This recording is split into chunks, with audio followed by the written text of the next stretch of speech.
PEGI 18.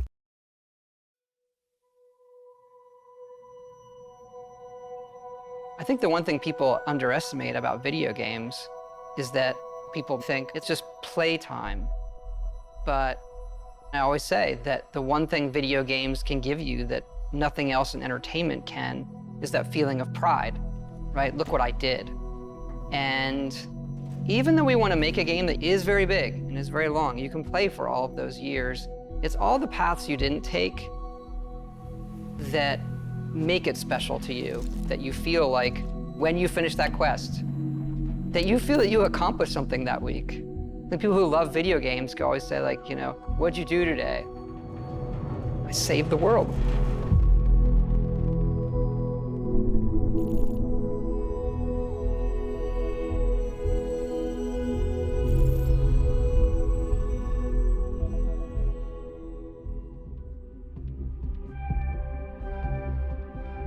We've been incredibly lucky to work with such a tight group of people for so long. Like, we're all friends. It's like a second family in a way.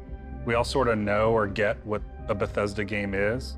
There's definitely this core group who's been working together for decades and knows how to make a BGS game. And then there's this, new generation of game developers who are coming in and working at BGS who grew up on those games those people made.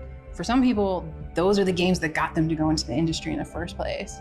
And what I love about that is those people come in and they love the worlds too, and they want to stay true to those worlds that they grew up on. And so we're still able to maintain what a BGS game is, but continue to evolve. I think we underestimate how long people are going to play it. You look at Skyrim, we're sitting here 10 years later, and it keeps having this life, and it changes how you want to create something. Yeah, I feel like our games sort of have two lives, right? Like, we create this game and we put everything we can possibly put into it, tell the stories we want to tell, and build this world that's sort of a setup that when we hand it off to the players, they play it, but then they take it and make it their own. They tell their own stories, and then they make their own stories with our tools. I think it's the hallmark of our games that, you play it and my experience is going to be different than yours. I'm going to come in and tell you a funny story about something that happened to me. You may never have seen that because just a confluence of events. And I think that helps with the longevity, and it helps with that feeling of community in a lot of ways. It is a world that you get transported to that you can really make your own. And that's where, for me, the magic is, to do it for 2 decades and close to that for so much of our group. There's a big trust there that we know how we solve certain things together. We were doing Morrowind and looking at what we might do after that and beyond that. And we had a list of what are the other types of worlds we want to go to. And obviously Fallout was at the top of the list, if we could do that, and that, magically, luckily came true for us. And right behind that was, science fiction.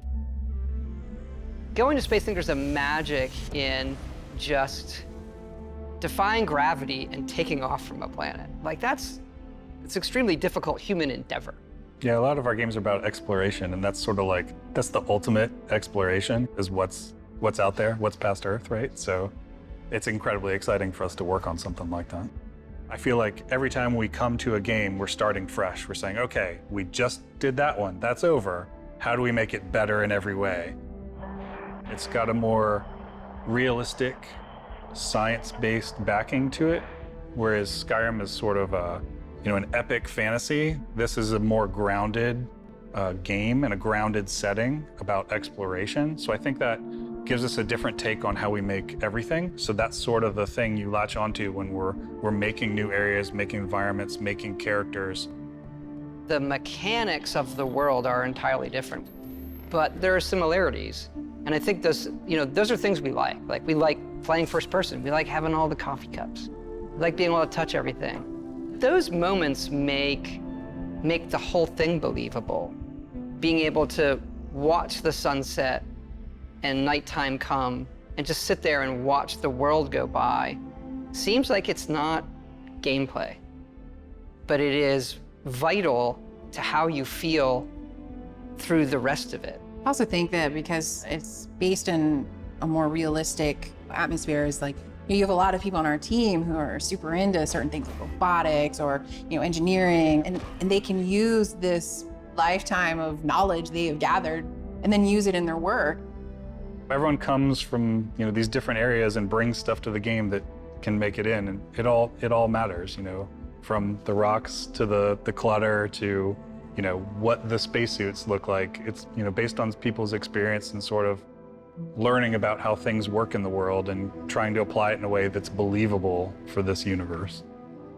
Yeah, it starts feeling so real to us. Like you're saying, we do all that stuff, but then concepting like everything they eat, or the toys the children play with, or what are their bedtime stories? What is their art? What is their history? What is their entertainment?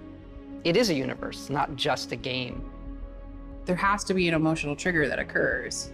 And I think as time has gone on, we're able to paint an even better picture that triggers that emotional thing. We always have that step out moment into the world, so to say. Technology's changed, we've all changed. So our expectations when loading up a game, like, okay, I'm gonna step out and there's gonna be this moment. Us being able to do that and have it feel new every generation, every game, is something that is really special about what we do. I like to say that Starfield has 2 step-out moments. It's cryptic. Our process of making it is a journey for us that is very, very rewarding. And coming to Starfield, everybody's starting over and saying, what would you want to do? What does going to space mean to you? And everybody comes back to the same one. I want to see what's out there.